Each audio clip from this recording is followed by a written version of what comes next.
Hey guys, welcome back to ArtosisCasts. We're going to be looking at, I guess, probably our final Stork game for a bit. It's going to be Stork here going up against Speed. So far on the deep dive, I think what we have seen is some really good fundamentally strong Terran versus, or Protoss versus Terran. Is Protoss vs. Zerg hasn't been quite as strong. I mean, I don't want to count the Roaring Currents too much. Yeah, he's definitely in good shape, and he's playing a lot right now. And I definitely think that his PVT is pretty top tier. It's one of the stronger PVTs. I wouldn't put him in the same category as like Best or Snow like right at this second, but there's like actually really redeeming things about the way that he plays. I think he's doing fantastically in that regard. So it's definitely been fun to dive a little bit deeper into Stork's play a bit. And I saw he played Speed a few times, so I was like, you know what? Speed has kind of a fun style too. Probably a little bit further on that curve of harassment and aggression than Sharp. So let's see how he does here on Polestar. So, yeah, hope you guys have enjoyed a little bit of this deep dive as well with Stork. And, you know, it's something maybe if he continues to play a lot and be in really good shape, because I kind of keep track, for the most part, of who's doing what.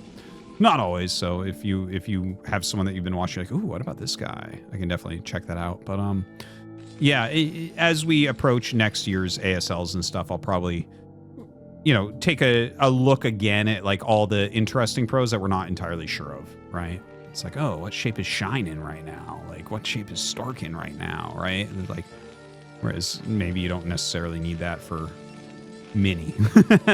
Not that he plays that much ladder anyways. So, Stork is going to go ahead, scout out, and find Speed first. Takes his own gas here. You know, Speed, a pretty aggressive Terran overall. Yeah, I wonder what he'll end up doing. Like, it would probably be like a timing attack on 2 bases is my best bet for him, but I don't know. It doesn't necessarily have to be that. You can't just be a 5 and 6 factor forever. Looking back at Stork space, yeah, Cybernex core on the way. Gonna add his guys into gas just now. And yeah, I think it's gonna take a little bit before we really get too much action going. So thank you guys again for watching ArtosisCasts daily, making this a part of your schedule and your ritual. It may be with coffee, or maybe you get home from work and watch it with dinner, or maybe you just like to waste time at work. You got one of those jobs where you can sneak in a StarCraft VOD during the day. What a great job that would be. So, actually, the Zealot getting some good damage. Wow. Gets a Marine right away. Very, very nice. And in fact, turns around again. Ugh, can't quite get anything that time. You know, I was mentioning before, I don't think that Zealot openers are that good against factory expansion. I think you can see why here. He got that first Marine for free, and then it's pretty hard to get anything else. The funny thing is, at lower levels, a Zealot is so strong. Like, until you can micro really well, the Zealot really becomes a pain. Okay, so this Zealot's hiding, and Speed doesn't see it. Oh, this is hilarious. Oh my god. This is actually hilarious. What's his plan? I like it. What's the plan, though? What is it gonna do? Like, 4 Marines beat it. Any unit that comes out of here beats it. You're just gonna walk in. The thing is, you already know what they have. You already know. Oh, he's just gonna harass. Okay, so it wasn't even for scouting. It's like, oh, can we get an SCV or something? Now, the Vulture actually gets in, and they're both trying to deal some damage here. Okay, 2 kills on that, and 3 kills on this. 3 kills on both. Wow. That feels like... I think what happened there, guys, was he brought the Zealot down as the Vulture was being attacked. And since the Vulture's already being attacked, you don't get an additional your units are under attack. So I think he didn't recognize. There's a ping on the minimap, but you're not watching the minimap while you're microing a Vulture, right? So I think that's what just occurred there. He got way more damage than he should. Like, you don't need to lose 3 SCVs to a Zealot ever. So that was, he might have planned it like that as well. It's like, oh, I'm getting hit. Okay, send it in. Definitely can be a good way to do it. All right, bunker is up and full. Speed's sitting on a siege tank. More Marines and siege tanks on the way. So it does look like he's going to do a follow-up attack as well. Oh. Stork going a little bit crazy here. Getting pretty heavily punished, too. 2 goons and a half for the tank. I don't think that's good right here. But you know what? As he does that, he adds a 3rd gate. So I think Stork is very cognizant of what's going on here. That like, oh, and now you have a 2nd tank, and I lost goons. I better really ramp up my Dragoon production. Very good choice, I'd say. Siege mode is on the way. This is not a comfortable opener for Speed. I think he's actually going to attack and try to utilize Marines in siege mode here. Which is, I think this is the best thing he could do from this weird position. Moves like this are not utilized too often. But it could be good here. Let's see. All right, trying to micro back. He's whittling down those Marines a little bit. Gonna have 3 more goons coming out, but 6 goons actually don't necessarily trade that well here, especially with the damage already on some. What is this? This is him trying to, like, block. Okay, good siege up. The Marines have taken some damage. I wonder if you want to bring some probes here. Okay, he's actually just going to block the bunker. That's really strong that he blocked the bunker. Is he going to go? Just spreads out. He's trying to just not take splash damage from any tanks. Just let the tanks be something that shoot one thing at a time. So he is actually going to be able to clear these then. Wow. 3 goons in the deep red. And Stork is up a couple probes. Okay, let's look at what Speed's got. 2nd factory coming up, and nothing else. No gas, no armory, no missile turrets. Wow, okay. Like, I think it's a Stork advantage after all that. Yeah. Yeah, I like Stork's position a bit more here, for sure. He's going to go ahead and make his 3rd Nexus. There's no reason not to right now. Reaver Tech on the way.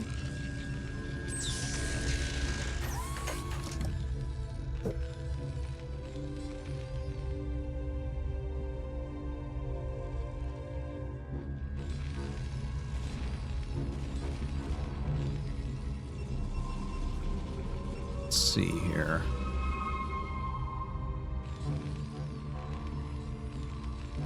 Armory, eBay. Yeah, very standard continuation from Speed.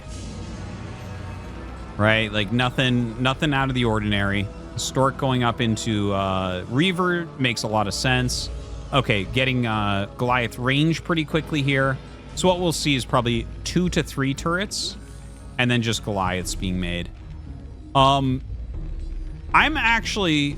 gonna guess that this will turn into a timing attack from Speed. Because I'm trying to think of why you would get range right now. Like, no, you could go range here into a 3rd. But look at how many siege tanks he's making. He's already got 5 and he's making 2 more. When you're front loading all your siege tank production, generally that turns into an attack because you're gated mostly on the success of the attack by siege tank number. Whereas when you're expanding, it's like, yeah, you need some siege tanks, but you need your factories up really quickly. Yeah, I think this turns into a timing attack from him. But yeah, anyways, we'll see. We'll see. What is this? Stork being crazy here. Okay, decent Scarab.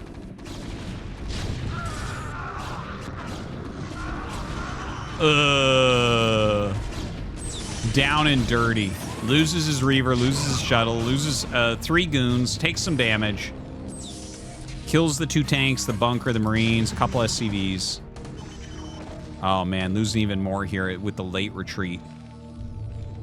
If it wasn't going to be an attack before, it is now. And it was going to be an attack before. You never make that many tanks unless you're going to attack. Not that early, at least. It's important when you're going into a macro game to hit factory timings correctly. So shuttle speed coming up. Citadel on the way, going up to 6 gates also. So very similar to how we've seen Stork try to hold some of these pushes in the past. I do like what I'm looking at from him.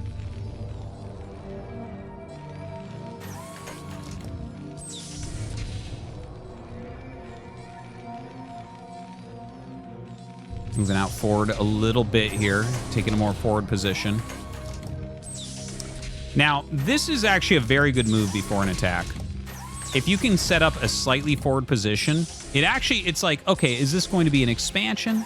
Is this going to be, you know, a push?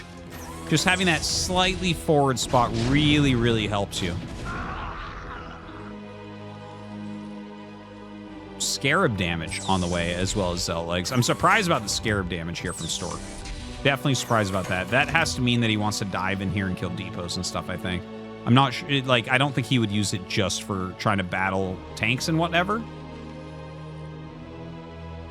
Because he's not even, like, his Reavers are good, but they aren't, like, snow level where you're like, yes, I would get this every time, right? Like, it's more of, like, a good plan.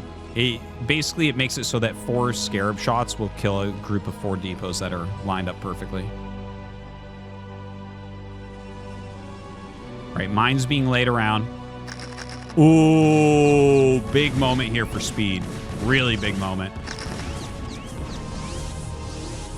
Could have laid a couple mines in there, might have helped get a little bit more damage. Would have had to land the Reavers elsewhere, but okay, gets a bit of damage there. Also, these mines are actually really, really useful because you know that the army hasn't moved up here. So you basically know you're working with the army on one front, which is what you want as Terran. Okay, right now Stork is up 25-ish supply. Slowing this down with Reaver a little bit.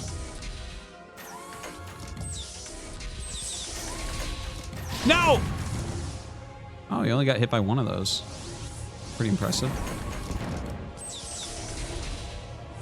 Okay, that is a lot of speed Zealots, too. This is going to be decided very suddenly. We're going to have an engage that just, like, tells the rest of the story of this game. One quick engage. That is a lot of Zealots, though, seriously. He's done a very good job massing that up. Now, with speed, it's like you have to be so careful pushing down here. He's got a couple mines there. Definitely needs more vultures. You can see he's got 6 factories. He started his 3rd command center, so he is getting ready in case this push doesn't completely win the game, which I don't think it can.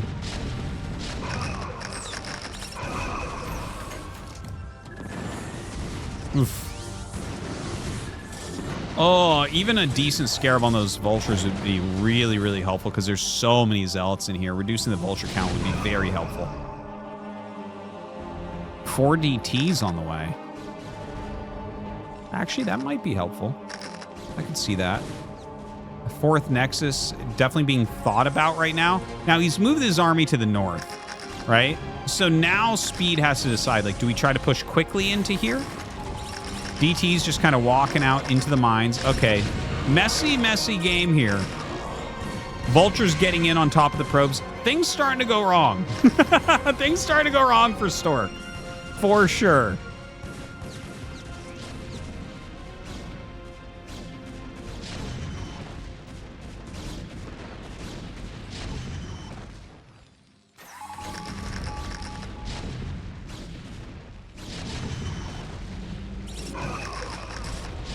Now, here comes Stork with a gigantic flank on the side. I don't think he has enough of anything. Okay, this was...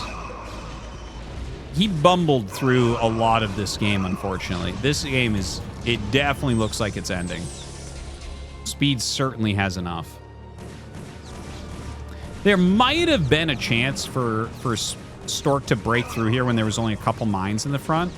Maybe, because he had so many Zealots. But this kind of run up while he was taking damage down here and then kind of spreading out and coming down just did not work out for him. Yeah, so I would say at the end of this, mixed review for how Stork's playing. Like, some very good TVPs, some blunders for sure.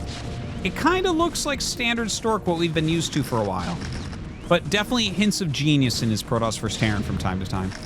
Guys, I hope you've enjoyed a little bit of a deep dive on Stork. I know it's not completely all-inclusive of, like, everything that we could see from him, but I think that was enough to get a decent feel on what's going on in his game at the moment while he continues to practice hard. Thank you for watching. We'll see you next time.